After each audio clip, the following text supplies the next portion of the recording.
We got the TNA Genesis free pay-per-view event coming up on Spike TV. I definitely want to go over some of these matches with you that's on the card. Get your take on who you'd like to see walk out of here victorious or what fans could expect, and we'll definitely talk about your match. Let's start off with the TNA Knockouts title. We got Gail Kim defending against a returning Madison Rayne, who's only been back just a couple of weeks now. Madison beat Gail at her own game in the Gail Kim Open Challenge. You think Lady Luck can strike twice in a row for the lovely Madison? Yeah, I think so. I've watched these two ladies put on just awesome matches here in the past 2 or 3 weeks on these live events that we've had, and Madison come back, and she really it didn't seem to me like she missed a beat. You know, she come back from having a child, and she's one of the girls that I've really enjoyed watching work since I started with 2009, and a girl I watched want to get better, and you can see her getting better throughout the year in and year out. So I think that that's going to be a good one. And Gail Kim is one of the knockouts that really goes out there. She's another one that works just as hard whether we have a big crowd or a small crowd, and she wants to put on the best match of the night. Not only with the females, but she wants to put on the best match of the night, period, throughout the whole company.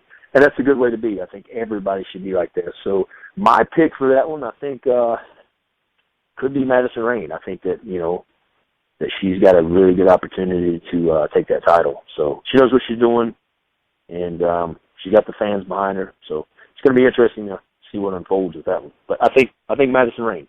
I got to side with you on that one. I think Luck's going to be a lady twice. Madison Rayne, new Knockouts champion. Let's see. We got Sting versus Ethan Carter III. Ethan is still undefeated in singles competition since debuting at last year's BFG pay-per-view. The icon Sting feels like EC3's being spoon-fed by Aunt Dixie and wants to take him to school, teach him to be humble. How you see this one playing out?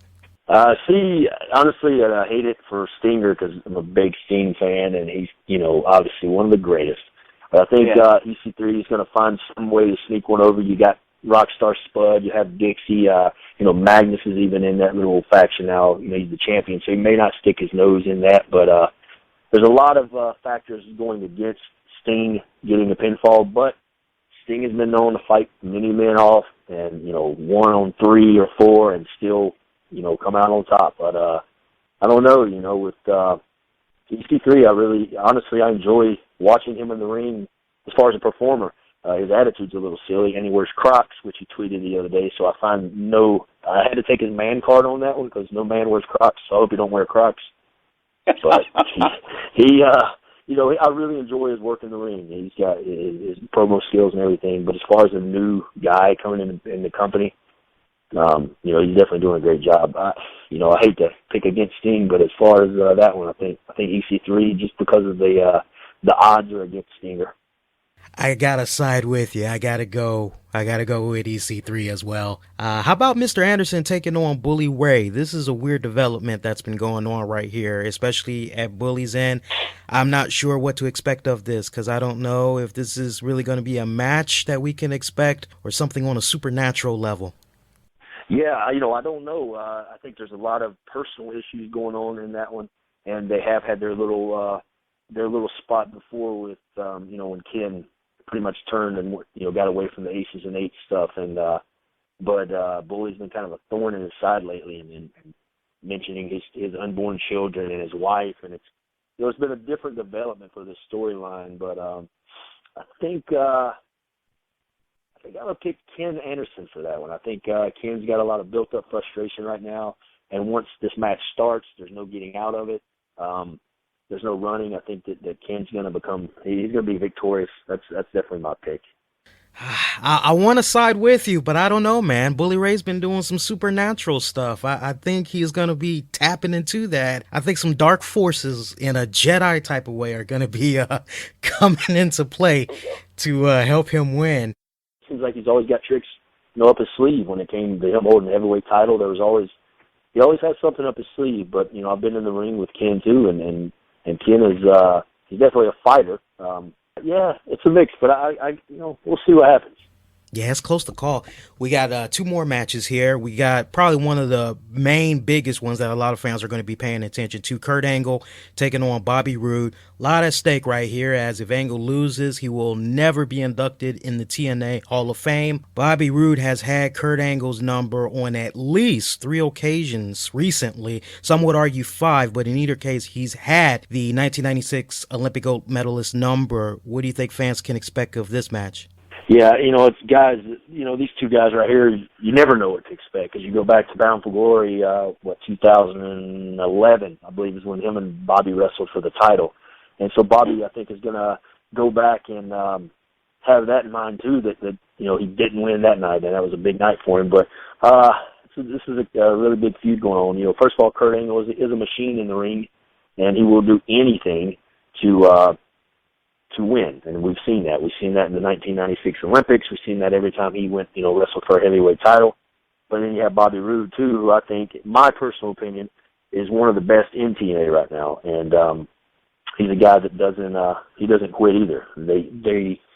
These guys seem to have an endless amount of air supply when it comes to wrestling in the ring, because you can see some guys get winded throughout, a 20 or 25-minute match, but neither one of these guys seem to ever slow down, and I've been in the ring with both of them, so I know that personally. But I'm going to pick. I'm going to say Kurt Angle, just because he with the amateur wrestling background, he's going to know a lot more different ways to win. He's got the ankle lock. He's got a couple of different submissions.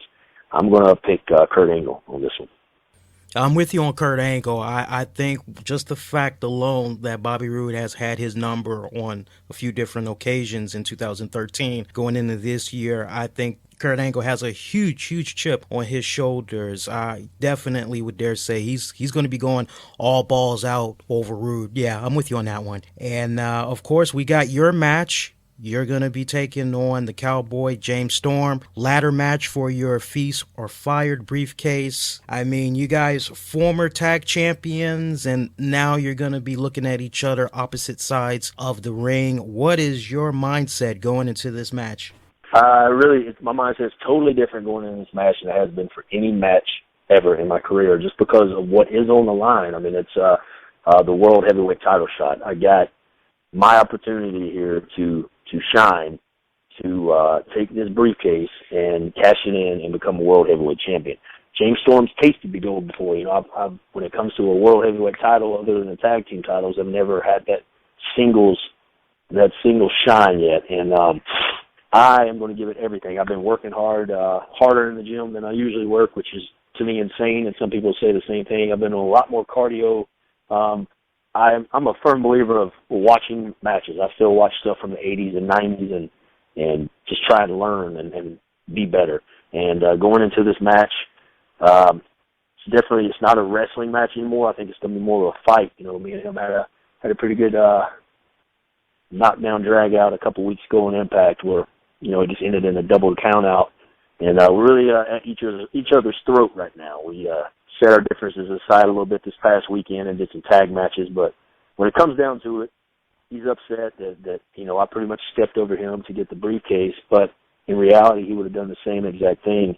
And here is a young guy, me, and here is a guy that's been in the company for a while, James Storm, two guys that want the same thing, and that's the World Heavyweight title shot. But I'm just going into it, going to give it all, and going to try and keep that briefcase, because I definitely don't want to lose that, because you lose that and you got to start over. Exactly. And Gunnar, I want to ask you, because this has definitely been on the minds, I'm sure, of a lot of TNA Impact Wrestling fans, and they're noticing the fact that good old Magnus, the undisputed TNA champion, doesn't appear to have a match on this card. If you were to walk away with the briefcase, by chance, would you be looking to challenge the TNA champion later on that night for the title? I think being a smart guy, I shouldn't, because of obviously, if he doesn't have a match, he's not going to be tired, worn out. I would be. But I've never been known to be a smart guy. I've always been known to be a fighter. And I joined the Marine Corps for one reason, because I wanted to be the best. All the military does the same thing, but in my mind, the Marines are the best for the first in and the last out.